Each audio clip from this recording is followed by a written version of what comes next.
जय श्री राधे। पूज्य श्री सद्गुरुदेव भगवान के चरणों में प्रणाम। पूज्य श्री भाई जी कहते हैं, भगवान ही हमारे हैं, प्रभु ही जीवन के सब कुछ बन जाएं, अपना कुछ रहे ही न जाए, ऐसी इच्छा बहुत ही ठीक है। सच्ची इच्छा को भगवान अवश्य पूरी करते हैं। तुम ऐसा मानते ही क्यों हो कि भगवान ने कुछ बाकी रखा है? तुम बस विश्वास करके यूँ मान लो कि भगवान ही मेरे हैं और मैं उनका हूँ। उनकी कृपा तो अपार है ही, और वह भी अहेतुक की। पर प्रेम में कृपा की भी कोई महत्ता नहीं है। प्रेमी के प्रेम रसास्वादन के लिए भगवान स्वयं ही लालायित रहते हैं। हम ऐसे भगवान के सुख में सुखी रहने वाले बन जाएं कि बस भगवान को ही हमारी सदा चाह बनी रहे। वे हमें अपने पास रखने में और हमारे पास रहने में ही सुख का अनुभव करें। मनुष्य भूल से भगवान की आशा न करके, भगवान की शरण न होकर सांसारिक प्राणी पदार्थों का आशा भरोसा करते हैं, उनके शरणापन्न होना चाहते हैं। इसी से मनुष्य निराश और दुखी होता है। भगवान की कृपा एवं उनके मंगल विधान पर विश्वास करने वाले को सदा प्रत्येक परिस्थिति में संतुष्ट और प्रसन्न रहना चाहिए।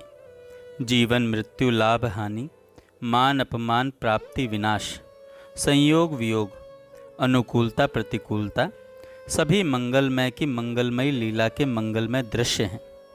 इन सभी दृश्यों में मधुर आनंद सुधा से परिपूर्ण लीलामय की लीला चातुरी को देख देखकर प्रसन्न होना चाहिए। तुम मन में बहुत बहुत प्रसन्न रहना, किसी प्रकार भी दुखी मत होना।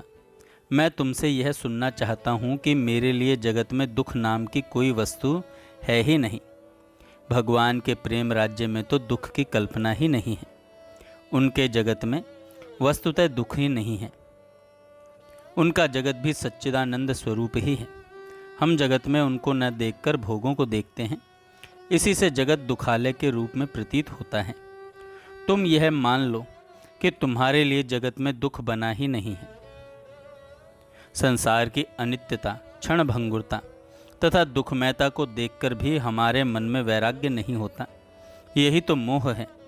यह मोह मिट जाए तो फिर राग द्वेष आदि जो बंधन और दुख के प्रधान कारण हैं, रहेंगे ही नहीं। इसके लिए भगवान की कृपा ही एकमात्र उपाय है। गीता में भगवान श्री कृष्ण ने जो कुछ कहा है उसका अक्षर अक्षर सत्य है।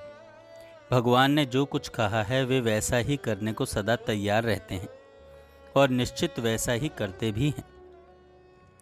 जो उनके वचनों पर विश्वास करके उनका बन जाता है, उसको वे तुरंत अपनाकर आत्मसात कर लेते हैं, अपने हाथ का यंत्र बना लेते हैं। इसमें जरा भी संदेह नहीं करना चाहिए। मन बुद्धि शरीर इंद्रियों से होने वाली प्रत्येक क्रिया भगवत प्रीत्यर्थ ही होनी चाहिए। शुरू से कोई क्रिया भगवत प्रीत्यर्थ न हो तो पीछे उसे भगवान के समर्पण कर देना चाहिए। जब भगवत प्रीति ही जीवन का परम सुख बन जाता है, तब सहज ही सारे अंग भीतरी और बाहरी केवल भगवत सेवा में ही लग जाते हैं, और इस सेवा में इतनी रति प्रीति और सुख उपलब्धि होती है कि फिर वह प्रेमी भगवान के देने पर भी उनकी इस सेवा को छोड़कर मुक्ति स्वीकार नहीं करता। भगवान और भक्त का यह संबंध एक जन्म तक ही नहीं रह जाता, अनेक जन्म हो सकते हैं, पर सभी जन्मों में यह संबंध भगवत प्रीति संपादन रूप सेवा का संबंध बना रहता है। इसीलिए प्रहलाद ने भगवान से कहा था, नाथ, मैं जिन जिन हजारों योनियों में जाऊं, उन सभी योनियों में तुम्हारे प्रति मेरी अचला भक्ति बनी रहे। अविवेकी मनुष्यों की विषयों में जैसे नित्य प्रीति रहती है, तुम्हारा अनुस्मरण करते हुए वैसी ही मेरी प्रीति हे अच्युत, हे कृष्ण, तुम में बनी रहे। तुम्हारी प्रीति मेरे हृदय से कभी दूर न हो। जीवन मरण संयोग वियोग लाभ हानि सुख दुख सभी प्रभु के प्रीत्यर्थ ही हों। तथा सभी में उन्हें सुखी देखकर सुख की परम अनुभूति होती रहे। जय श्री राधे।